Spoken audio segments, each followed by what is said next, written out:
Bir ses açtım. Konuşun nasıl alacak diye merak ettim. İkisi kuzenlermiş değil mi? Doruk yazılım seçtiğin tekrar Münih'i seçer misin? Memnun musun? Kredi sistemi ne? Yabancı öğrenci. Okay. Ne temizlikmiş. Bitmedi ya. Tanker geldi şimdi de. Sorun değil arkadaşlar. Harcını ödemiyorsunuz. Kaç yılda bitmesi gerekiyor üniversitenin? Ev çok zor bulunduğu için Evet. genelde 1200'e bile okey oluyor. Ludwig Maximilian Üniversitesi'nde okuyorum. Bir dakika dur. Hoş geldin Mehmetcan. Hoş bulduk Simay abla. Kanalımıza da hoş geldiniz. Bugün Mehmetcan'la yine bir Almanya yolculuğundan bahsedeceğiz. Kendisi bundan önceki videolarımızda da olduğu gibi bir Alman liseli. Ama Evet. daha farklı bir ortaokuldan gelmiş. Doruk'un videosunu izlediyseniz, izlemediyseniz de izleyebilirsiniz. İkisi kuzenlermiş değil mi? Doruk'la Mehmetcan ikizler.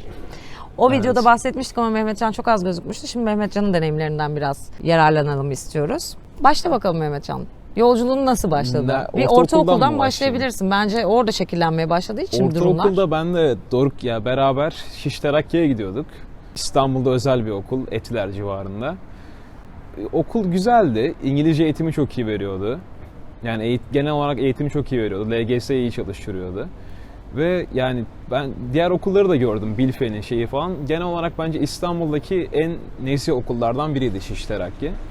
Evet. Oradan Bursa'ya sonra- kıyasla da kesinlikle bambaşka bir kolej. Başka şeylere kıyasla da öyle Evet. olabilir.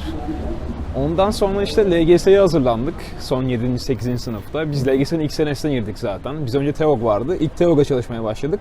Sonra bir anda LGS'ye döndü. O da Aralık'ta mı Ocak'ta mı ne dönmüştü. Ülkemizin güzel sınav sistem değişikliklerine Evet. mağdurlarından biri yani Mehmetcan. Ondan sonra LGS'ye çalıştık. Alman'ı kazandık. Hem ben hem kardeşim. İkimiz beraber Alman'a gittik. İkinizin aynı okulu kazanması da bir ilginç bu Evet, arada. o hem ortaokulda beraberdik, ilkokulda beraberdik, anaokulunda, Okulda lisede, üniversitede hep beraberiz. Evet. Lisede sonra Alman'a kazandık. Oradan Almanya'ya gitmek istiyorduk. Abitur sınavı var bizim Alman okulunda. Abitur tam olarak ne? Onu Abitur tam anlatalım olarak istersen. Almanya'nın üniversite sınavı. Direkt abitur yapıp bir okula gidersiniz Münih'te ya da Berlin'de de başka bir okulda. Sizi Alman öğrenci gibi varsayıyorlar. Alman kontenjanından giriyorsunuz. Ve harcınız da ona göre oluyor. Evet. Mesela burada 750 euroluk bir harç dilimi var. Münih'te daha fazlaymış sanırım. Evet, Onu da yani konuşuruz. abiturla giderseniz yabancı öğrenci harcını ödemiyorsunuz. Ama mesela YKS ile gitmek isterseniz C1 diploması da gerekiyor, dil diploması gerekiyor. O zaman da mesela TUM'da, TU München'da Teknik Münih Üniversitede, Teknik'te. Münih Teknik'te o zaman bayağı bir şey ödemeniz gerekiyor, Fark ödüyorsunuz. dönemlik. Her üniversitenin değil, her üniversitenin kendine belirlediği harçları var ama Alman lisesi çıkışlıysanız bu harçtan muafsınız gibi bir şey. Yüzde Evet. kaçını ödüyorsunuz? Çok düşük bir meblağını ödüyorsunuz yani. Şöyle, ÖSYM'den muafsınız. Yani şu an ÖSYM Evet. değil onun adı da üniversite neydi? sınavına hiç çalışmadık Evet. zaten biz. Şu an YKS YKS'den YKS muafsınız. deniyor. Abiturda da son tüm hem şeyini alıyorlar tabii. 9, 10, 11, 12'deki tüm derslerinizin ortalamasına bakıyorlar. Hem de 12'de şeye giriyoruz. 3 tane yazılı sınav. Yok. 4 tane yazılı sınav, bir tane sözlü sınava giriyoruz. Onlar da %50'si oluyor notlarınızın. Ona göre puanınıza göre istediğiniz okula girebiliyorsunuz. Senin Genelde puanın nelere yetiyordu? benim puanım 2.8'di. Ben informatik istiyordum. Teknik üniversitede yani teknik üniversitede yetmiyordu informatiğe. Ama LMU'da yetiyordu. Ben de o yüzden öyle bir tercih yaptım. Evet. En iyi puan 1.0 oluyor abiturda. En kötü puan 4.0 oluyor. 4.0'ın altı zaten kalıyorsunuz abiturdan.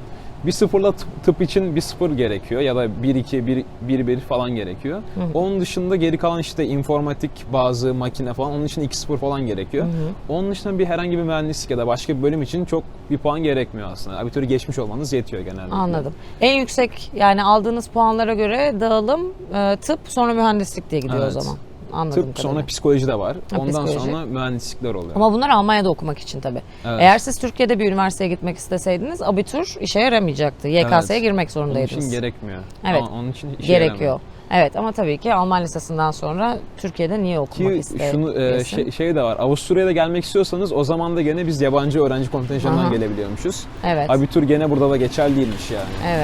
Evet tabii. Buradaki Avusturya'da diplom da orada geçerli, geçerli evet. aynı şekilde. Yani Viyana'ya gelmek istiyorsanız gene bir dil belgesi almanız gerekiyor Peki. eğer Almandaysanız. Sen hangi okulda okuyorsun şu an? Ben şu an Ludwig Maximilian Üniversitesi'nde okuyorum. Münih'teki en iyi 2 üniversiteden biri. Birincisi Diğeri ne? Technische Üniversiteydi, işte teknik üniversite. Diğeri de Ludwig Maximilian. Bu ikisi Münih'in en prestijli iki üniversitesi diye geçiyor. Bir tek Münih demeyelim aslında. Avrupa'nın da en prestijli Avrupa'nın üniversiteleri. en prestijli üniversitelerinden ikisi o ikisi Evet. aslında. Bölümün neydi? Bölümüm informatik, yani computer science diye geçiyor. Yani Türkçe. Yani hem kodlama öğretiyorlar, software, hem hardware daha çok. Hem bilgisayar mühendisi, Yani yazılım kodlama, ve bilgisayar mühendisliği yazılım, karışımı. bilgisayar mühendisi karışık bir Evet. bölüm oluyor. Günümüzün bölümde de- mesleklerinden evet. biri.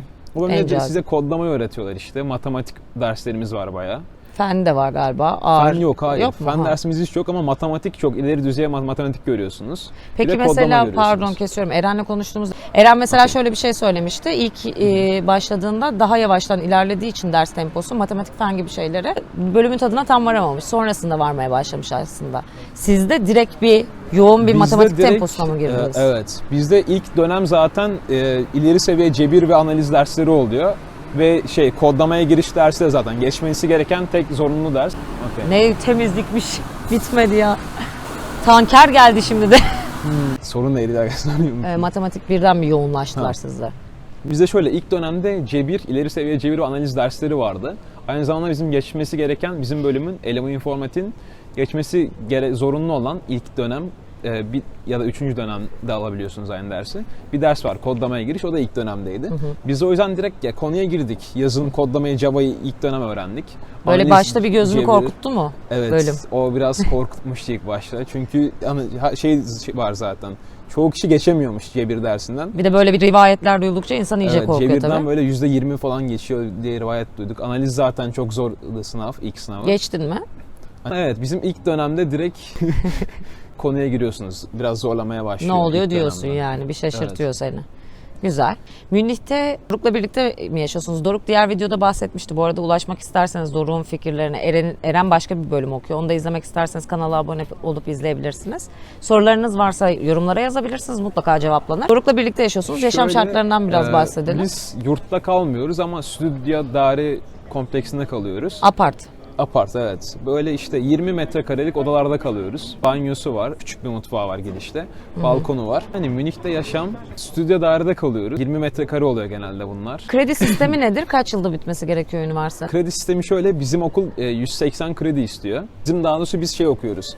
Informatik mit Anwendungsfach okuyoruz. Yani aslında yan şeyle okuyoruz. Bir tane yan Yan dalla dalla. okuyoruz. O da computer linguistik. Bunu Yani seçmeli değil ama değil mi? Zaten seçmeli, zorunlu. evet. Ha. Matematik, istatistik ya da yani bilgisayar dil bilimi seçebiliyorsunuz. Biz de Tamam. bilgisayar dil bilimi seçtik genelde. Anlatıyorlar işte. Search engine nasıl olur, nasıl olur, bilgisayarda semantik kurallarını, kurallarını falan anlatıyorlar. O yan dalla beraber 180 kredi oluyor. Tamam. Bunu da işte normalde 6 dönem. Her döneme 30 kredi dağılmış. 6 çarpı 30, 180. Ama 9 dönemde bitirebiliyorsunuz istiyorsanız. Derslerden kalırsanız. Maksimum 9 dönem. 9 dönem Hak sunuyor. geçerse o zaman atılıyorsunuz. O kadar okuduktan sonra 9 dönemin Evet, dokuz sonunda dönem kalmak da sonunda büyük kalmak stres çok olur. Büyük stres. Hiç riske atmadan zamanında sınavları verip bitirmeye çalışmak daha mantıklı tabii ki.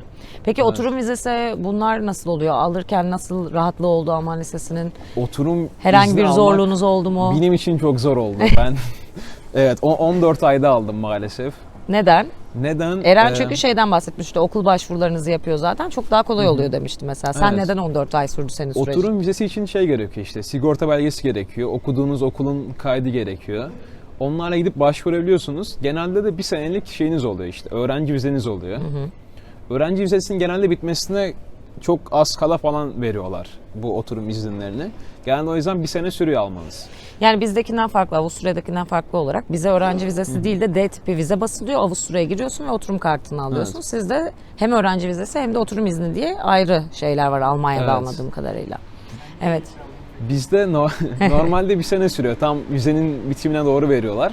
Ben ise işte randevuyu kaçırdım. O yüzden Alman bir 2 ay daha gecikti. Vizem de bitmişti. Biraz zor bir durum oldu ama sonra alınıyor tabii. Zaten çıkmıştı. Evet, çıkmış Basılmıştı zaten. vize. Öğrenci olduğunuz için de veriyorlar oturum izni Evet. direkt. Evet, anladım. Peki aylık harcamalarınızdan bahsetsek, insanları en çok ilgilendiren konu bu aslında. Aylık harcamamız kiradan bahsedebilirim ondan önce. Kiraya ben 900 euro veriyorum aylık. Genelde de zaten 1000 euro civarında falan oluyor ya da 1000 Bu bir 1200 apart oluyor için, bir bazen. ev değil, öyle düşünün. Zaten ev çok zor bulunduğu için Evet. genelde 1200'e bile okey oluyor genelde insanlar Evet. onu bulunca. Biz burada Viyana'da şanslıyız aslında. Evet. Kiralarımız ve ev Onun bulma dışında konusunda. kirayı saymazsak ya internete falan 50 euro falan veriyorum. Ya da işte mesela Telefon faturası. telefon faturasına 50 euro falan veriyorum. Tamam. toplu İkisi toplamı taşımaya- 100 mü diyelim yani? Telefon, Evet, internet. onunla 1000 euroya kadar evet, o ikisi 100 euro falan oluyor. Onun dışında Toplam. toplu taşıma ona da bir 30 euro, 40 euro falan. Öğrenciyseniz 30 euroya toplu taşıma kullanabiliyorsunuz Münih'te. Ama şöyle güzel bir şey söylemiştim. Toplu taşıma için aldığınız biletle Salzburg'a kadar da gelebiliyorsunuz. Evet, o şey var. Bir tane Almanya'nın her yerine bölgesel- gidebiliyorsunuz. evet, Almanya ticket'ı veriyorlar size. Onu da kullanabiliyorsunuz Almanya için. Kullanabiliyorsunuz 30 euroluk Evet. öğrenci şeyini.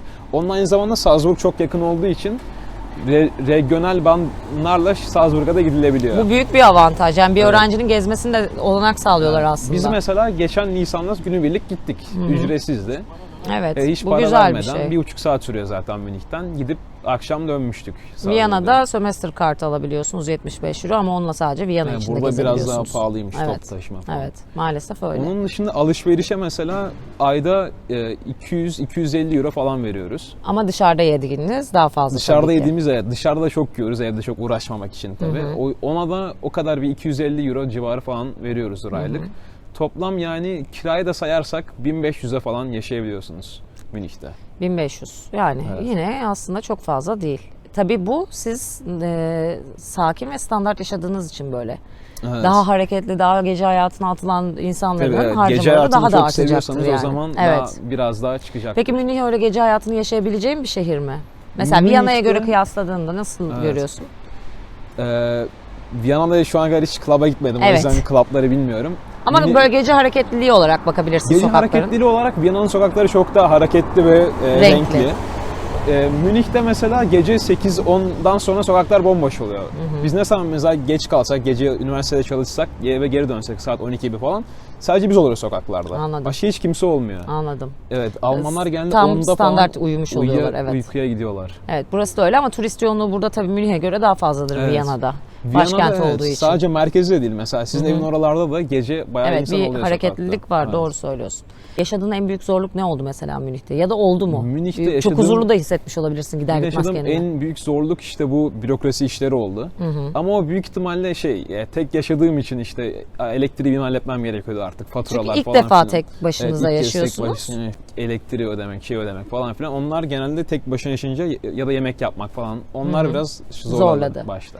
Çünkü ilk defa Ama deneyimlediğiniz bir Münih durum. olduğu için değil, sadece olduğu için, tek başına yaşamaya gittiğim için. Peki Alman Lisesi'nin avantajları sence neler? Yani sana kattığı en büyük şey ne Alman Lisesi'nin? Alman Lisesi'nin çok büyük avantajı zaten abitur yapabiliyor olmanız. İstanbul'da 8 tane falan Alman okulu var aslında ama sadece bunların ikisi abitur yapıyor. Yani çok kolaylık sağlıyor Almanya'ya gitmenize. Onun dışında Alman Lisesi'nin eğitimi çok güzel. Türk hocaları çok iyi anlatıyor. İşte din dersi olsun, sadece abitur dersi değil ama din dersi olsun, edebiyat dersi olsun. Çok kaliteli hocalara sahip ve ortamı çok güzel. Arkadaşlık ilişkisi, evet, bunu ilişkileri hepiniz çok söylüyorsunuz. güzel. Mesela evet, Almanya'ya geldik, hala 60 kişi falan geldi bizim dönemden. Evet. Hala herkesle konuşuyoruz, yapıyoruz. Aslında yalnız değilsiniz işte. Sadece aslında bürokratik biz o işler konuda- zorlamıştır da. Biz o konuda çok yalnız değiliz Evet. Münih'te. Burada da tüm arkadaşlarımız var yani. Evet, bir de Almancanız var. Almanca bilmeyip Evet. gelenler de var çünkü onlar için çok daha zor oluyordur. İlk yıl belki zorlanmış olabilirsiniz de bundan sonra halledeceğiniz şeyler çok daha kolay olacaktır diye Almancam düşünüyorum. biraz buradan sonra azaldı. Seviyesi azaldı bu arada Almanya'ya geldiğimden beri. Öyle mi? Orada çünkü tüm liseyi Almanca okuyunca, her dersi Almanca okumak. Burada mesela sadece market ya da restoranda Almanca konuştuğum için biraz aslında azaldı. Evet, o da zaten Onun için çok de küçük bir Evet, Almanca. bir pratik çok önemli. Bir Alman arkadaşınız olması ama genelde öyle olmuyor maalesef işte. Evet. Genelde Türkçe konuşanlarla takılıyorsunuz dışarıda gittiğinizde. Evet, bu bir tek Türkler için geçerli değil. Sırp da geliyorsa Sırplarla Evet. takılıyor yani. Rus geliyorsa Ruslarla doğal Ama olarak. bir Kan Alman çekiyor arkadaş yani. bulup, evet, bir pratik yapmanız, onunla Almancanızı ilerletmeniz de Önemli. çok önemli bence. Tandem bulabilirsiniz de o da Alman bulacak da sizi kabul edecek, konuşacak yani. Biraz biraz zor işler. Eskiden daha kolaydı da şimdi çok da göç aldığı için bu şehirler Almancayı duyabilmek de Viyana'da sokaklarında da artık duymuyorsunuz gibi bir şey. Türkiye'de özlediğin şeyler var mı? Türkiye'ye dönerim. Kesin döneceğim. Türkiye'de özlediğim bir şey yemekleri tabii ki de. Burada gene işte döner olsun falan olsa bile Türkiye'nin yemeklerini çok özlüyorum. Evet, Türk mutfağı Türkiye'nin, güzel. evet, Evde Almanya'nın- pişirmeyi öğrenince rahatlayacaksınız. Evet. Almanya'nın yemekleri çok güzel değil bence açıkçası. Tabii yemek kültürü Sosisleri var. Viyana'da gene şinitzel falan var burada. Onlar gene güzel ama Almanya'nın yemeklerini ben çok sevmiyorum. Zaten onlar da dışarıda yemeği tercih ediyorlar. Evet, o Bizdeki açıdan gibi evde yemek durumu En çok yok. yemekleri özlüyorum. Onun Evet. dışında Boğaz'ı özlüyorum tabii, Boğaz. Ya da Manzara orada ve yürümek hava. falan. coğrafyası çok güzel olduğu için coğrafyayı özlüyorum yani Evet. genelde İstanbul'da. Evet. Anne baba zaten gelebildiği için öyle bir Evet, hasretlik onlar durumu olmuyor. geliyorlar. Gurbet durumu hissedilmiyor. Peki insanlara ya da gençlere, yani Alman lisesini okumayı düşünenler de olabilir bu. Kolej çıkışlı olmak zorunda değil sonuçta insanlar. Yani bir sürü başarı hikayesi duyuyoruz. Küçücük yerde çalışıp özel kolejleri kazanan, yani bu özel dediğim işte Alman, Fransız gibi, onları kazanan insanlar var. Gitmeyi düşündüklerinde tamam şu an çok pahalı ama burs da alabilme imkanları olabilir bu kişilerin. Ne tavsiye edersin? Seçim yaparken nelere dikkat etsinler? Bir de Alman lisesi yerine başka gitmeyi düşünüp de böyle şuna gitseydim iyi olurdu diyebileceğim bir okul var mı aklına gelen? Ya da o dönem aklında olan. Ben gene mühendisi okumak istiyordum 8. sınıfta da. O mühendislik konusunda en iyi Almanya olduğu söylenmişti. O yüzden ben hep Alman lisesini tercih ettim. Ama eğer o önemli bence. Bölümünüz tabii 8'de çok karar veremiyorsunuz ne olacağınıza Tabii ama çok küçük yaşlar. kafanızda belki bir fikir varsa ya da bir yatkınlığınız falan varsa matematiğe, fene ya da mesela başka bir şey olabilir, sanatı olabilir Evet. ya da müziğe olabilir. Evet. Onu araştırmaları aslında mesela Viyana sanat müzik konusunda Almanya'dan daha ileride bence. Öyleyse Viyana olabilir ya da mühendislikse Münih olabilir. Evet. Tıpsa Heidelberg çok güzel bir üniversite şehri. Evet. Ona göre de bakabilip seçebilirsiniz aslında. Evet. Yani Daha bu liseye liseleri gelmeden önce. evet kendi ilgi alanınıza göre belirleseniz daha iyi olur diyorsun. Yani herhangi bir koleje milyonlar yatırmak özel okullara yatırılacağına bunları kazanıp bunlara para harcansa çok daha garanti bir hayat oluyor Bir aslında. de şey de var evet mesela eğer Alman lisesinden geliyorsanız ben şu an bir tek dönemlik 85 euro veriyorum. Yani Evet. aslında ücretsiz üniversite okuyorum. Türkiye'de Kesinlikle. mesela olsak Boğaziçi şey falan bayağı paralar, Evet, servetler Boğaziçi harcanıyor. şu an daha fazladır eminim. Bir de kira, yurt, İstanbul zaten bir kaos Evet, içerisinde onlar da yani. çok pahalı İstanbul'da şu an. Peki dönmek istediğin ya da Münih'te kalır mısın? Önce onu sorayım. Münih'te kalmayı düşünüyor musun yoksa tabii ki fırsatlar neyi gösterir bilinmez. Şu an çok Evet. erken daha. 2. yılınız sonuçta. Münih'te üniversiteden sonra kalır mıyım henüz karar vermedim ama ben başka bir şehre master'a gidebilirim. Belki İsveç olabilir, belki İngiltere olabilir. Başka bir şehre de görmek istiyorum açıkçası Avrupa'da. Evet. Master okumak istiyorum. Aynen öyle. Neden olmasın? Bir tek Avrupa mı yoksa daha uzak kıtalar arası da düşünüyor musun? Yani Amerika'ya master olabilir mi bilmiyorum. Biraz zor çünkü Amerika'ya Kabulü master zor gitmek. demiştin. Kabulü zor. Hı. Bizim Almanya'dan gitmek. O açıdan biraz zorlan çıkarıyorlar, sıkıntı çıkarıyorlar Almanya. Ama Amerika üniversiteleri. Dönmeyi düşünmüyorsun. Buradan bunu anlıyoruz zaten. Evet, Türkiye'ye Türkiye'ye şu an dönmeyi- dönmeyi düşünmüyorum ama gelecekte belki olur. Fikrimi değiştirebilirim. Evet, Aha. şu anlık düşünmüyorum ama. Yazılım seçtiğinden memnun musun? Yazılımdan Yazılım memnunum. okumaktan memnun musun? Yazılımdan memnunum ama şöyle bir tavsiye verebilirim. Ben çok yazılım bilmiyordum üniversiteye gelmeden önce. Onun biraz temel eğitimini almak aslında, terimleri öğrenmek ya da basit bir yazılım bilgisi olmak çok avantajlı oluyor üniversite için. Onu gelmeden bence yapabilirsiniz. Temelini sağla. Evet. Evet, Zaten temelinizi ulaşabilecekleri bir sürü yapabilirsiniz. program da var. İnternet üzerinden de ulaşıp bir Mesela başlangıç. İlk başta o yüzden öğrenmem biraz zor olmuş. Bayağı Evet. zorlanmışım ilk dönemde öğrenirken.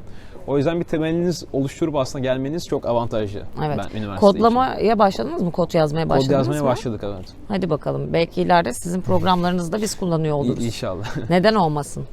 Münih'te yaşarken Almanlarla kurduğun ilişkiler nasıl? Almanlar genelde biraz içine kapanık. Genelde toplumlarından çok dışarı çıkmak istemiyorlar ya da işte bu comfort zone'larından Evet. çok dışarı çıkmak istemiyorlar. O yüzden genelde yabancılar değil Almanlarla takılıyorlar. O yüzden işte Alman bir arkadaş edinmek aslında biraz Zor. sıkıntılı ve Dışı zor bir açık durum. değiller Münih'te. yani. Evet çok şey değiller. Bir de zaten ya Türkiye'den geldiğinizi öğrenince bazen fikirleri değiştiği olabiliyor. Oradaki bunu, evet. şeyleri, Çoğu oradaki kişi Türkleri ya da söylüyor. yabancılardan bildikleri kadarıyla. Onun Bir ayrımını algı da var çok- yani Türklerle ilgili bir algı var ve onu daha kıramamışlar. Evet, onun çok ayrımını mesela bilmiyorlar. İşte nereden geldiğine göre ayrımını çok. O biraz cahillikten bence. Bence de cahillikten. Yani biz onlarla ilgili her şeyin farkında olup onlara Evet. göre yaşamaya çalışıyoruz. Biraz bizi araştırırlarsa fikir edinmiş olurlar. Tabii ki gözlerinin önünde çok kötü örnekler de var Türklere Evet, karşı. O doğru. Keşke kırabilsek onu. Yani bizlerin daha farklı olduğunu anlayabilseler. Ya da onlara yakın kültürlerde olduğumuzu fark etseler. O çok basit bir soru zaten. Evet. Almanlar döneri claimlemiş bu arada. Şu anki tecrübenle, Münih'te yaşadığın tecrübenle tekrar Münih'i seçer misin? Bu Tekrar üniversiteyi, Münih'i bu seçer bölümü. miyim? Dur. İşte böyle oluyor. Biz olsak buradan şöyle dolaşırız görüp Evet. kabloyu geçmeyiz mesela. Kabloya baka baka üzerinden geçtiler. Evet zaten. yani maalesef böyle olabiliyor işte. Bu ırkla alakası yok bence bu durumun, kişisel bir konu bu bence de yani. her toplumda böyle Evet, insanlar var. maalesef. Öyle diyelim. Evet. Şu anki aklınla, şu anki tecrübenle, Münih'teki tecrübenle tekrar aynı şeyleri seçer misin? Ben Münih'e gelmeden önce Münih'e hiç gitmemiştim. Ya bir kere gitmiştim ama onda da çok dışlarında kalmıştık ve 3 gün falan kalmıştık. O yüzden Münih'in şehrin içini ya da üniversitede nasıl yaşandığını falan filan ya da gezilecek yerlerin ne kadar iyi olduğunu falan filan bilmiyordum giderken. Ve bence bayağı güzel, yani beklentimin üzerindeydi hatta bence Münih. Bayağı güzel bir yaşanabilecek üniversite şehri. Hem parkları var, hem güzel kafeleri var, güzel barları var. Gene olsa gene Münih'i seçerim büyük ihtimalle o yüzden. Lisedeyken, şehir seçerken gene Münih'i %100 seçerim. Anladım. Memnun kaldım. Münih'ten o yüzden. memnunsun. Evet, memnun kaldım. Evet, Münih daha öğrenci şehri bu arada. Viyana mesela öyle değil. Viyana daha böyle turist ve kalabalık da bir şehir olduğu için yani öğrenciyi böyle daha korunaklı herhalde Münih, öyle düşünüyorum. Belçika'da da mesela o şehirler de öyle. Sadece öğrenci odaklıydı yani. Münih öğrenci şehri aslında. Evet. Yaşlı nüfus da var ama Evet. öğrenci nüfus da bayağı O yüzden de yüksek pahalı. olduğu Öğrenci bir şehir. nüfusu pahalı Evet. öğrenci nüfusu pahalı olduğu için pahalı. Çok olduğu için pahalı. Evet. Öğrenciden para kazanmak daha kolay oluyor çünkü. Evet. İlk kursunda bir hoca vardı. İlk kursunda şey demişti bize. Almanya'nın işte yaş şeyleri açıklanmış. Münih'te ya öğrenciler ya da yaşlılar yaşıyor. evet daha önce bilmiştim. Arası yok. Eğitimi almaya geliyorlar, sonra gidiyorlar, sonra da ölmeye geliyorlar. Evet. Olabilir. Evet. Aynen öyle. Peki Türk döneri mi Alman döneri mi diyeceğim. Tabii ki bir Bursalı olarak bunu söylememe bile gerek yok da yani. Evet, Alman Türk döneri dönerini seçen tabii de ki olabilir. 10 kat daha güzel Alman dönerine göre. En çok tükettiğiniz gıda ne? Ama Alman dönerinin de artılarını söyleyeyim. Alman dönerinin tabii porsiyon daha fazla koyuyorlar. Türkiye'de ekonomimiz biraz kötü olduğu için porsiyon azaltmaya başladılar son zamanlarda ama Almanya'da porsiyon çok dolu oluyor. Ve döner box olayı var böyle. Direkt her şeyi içine tıkıyorlar yani aslında. Kutunun. Evet, burada cimrilik yok yani bol bol veriyorlar Evet. ve doyuyorsunuz. Lezzetse tabii ki Türkiye. Ama lezzette Türkiye O da tabii ki normal de- çünkü kuyruk yağı kullanamıyorlar Evet. gibi. Bir sürü farklı döner nasıl yapılıyorsa artık onların orijinal haline. Zaten yerinde yemek bir şey daha güzel aslında Evet. yani. Her Herkes yemek bence yerinde yenmeli. Mesela Şinitseli Viyana'nın de şiniseli de aynen. Münih'in şiniseline göre Tabii ki kesinlikle fark daha vardır. güzel. Bence de, ben de öyle düşünüyorum. İkiz olmak nasıl bir duygu ve ikizinle ortaokul, anaokul, lise ve üniversitede İkiz de hala olmak- bir arada yaşamaktan sıkılıyor Evet. musun? Biz Doruk'la anaokulun zaten 20 senedir beraberiz ama anaokulundan beri de hep aynı okuldayız. Anaokulunda aynı okuldaydık. Evet. İlkokul, ortaokul, lise, üniversite. İkiz olmanın tabii çok büyük avantajları var bence. Bir kere hiçbir zaman yalnız kalmıyorsun. Evet. O da arkadan Bir geliyor. dakika şu an. falan geldi gene. Bir dakika. Arkadan gene her videoda çıktığı gibi. İkiz de Evet. bu. Çok büyük Bıyıklı Doruk. avantajları var Bıyıksız çünkü. Doruk'a ulaşmak için videolara bakabilirsiniz. Evet. Mesela evde de yemekleri beraber yiyoruz hep. Aynı Bölümünüz bile aynı. Bölümümüz şu an bile aynı, okuduğunuz. evet. Yani yemekleri beraber yapıyoruz. Beraber yiyoruz. Spora mesela beraber gidiyoruz. Bir şey soracağım. Sınıf Hep- arkadaşı mısınız aynı zamanda? Yani sınıflar hep aynı zaten. Amfi. Amfi, evet. 300-400 kişi aynı sınıfta Yani oluyor. aynı sınıftasınız. Evet. Dersleri aynı seçerseniz. Derslere aynı saatlerde gidiyoruz zaten. Evet. O açıdan yani ikiz olunca doğuştan bir best friend'iniz oluyor. Evet. O açıdan çok iyi bir duygu bence. Evet, yalnız değilsiniz işte. Zaten Evet, bir aile olarak hiç gittiniz yalnız oraya. olmuyor. Aynen öyle. Ve bazen yalnızlıkla istediğiniz olabiliyor tabii. Sıkıldığınız olabiliyor ama genelde illaki çok iyi bir duygu. Evet. Ama yalnız kendinize o alanları Evet, o bırakıyorsunuzdur alanlar diye oluyor düşünüyorum zaten. zaten. Evet. Farklı Evet. odalarda yaşadığımız için. Evet. Yani kendi alanınız var. Aynı odada da kalabilirdiniz. Aslında çok şanslısınız yani. Evet. Peki maddi olarak ayda ne kadar harcıyorsunuz? Yani sen ne kadar harcıyorsun? Doruk'la konuşmuştuk zaten. Ben ayda işte market alışverişi 250 euro civarı falan tutuyor. Onun dışında dışarıda da tabii çok evde her zaman yapamadığım için, zaman olmadığı için dışarıda da çok yiyorum. Onlar Üşendiğin da- için diyelim. Evet, biraz üşendiğim için. Onlar da bir 250-300 euro civarı falan tutuyor. O yüzden kirayı, elektriği, internet falan saymazsak toplaşmaya falan genel bir 600 euro falan harcadığınız Yani olabilir. 1600-1700 bandında bir para gidiyor aslında Evet, her ay. öyle bir para harcamanız Kişi başı tabii gerekiyor. ki bu. Evet. Ama İslam var da gerçi. Öyle o olacak. parayı zaten Tabii ki öyle olacak. harcanıyor. Aynen. Yani pahalı diyoruz, evet, euro yükseliyor ama zaten Evet. Türkiye'deki fiyatlar da o kadar yüksek ki. Şu an burada para kazanıp da Buranın oraya bir de gitsek. avantajı dediğim gibi okula para vermiyorsunuz eğer Evet. abitur yaptıysanız. Bir de şu var, yediğin içtiğin gıdaların içinde ne olduğunu biliyorsun.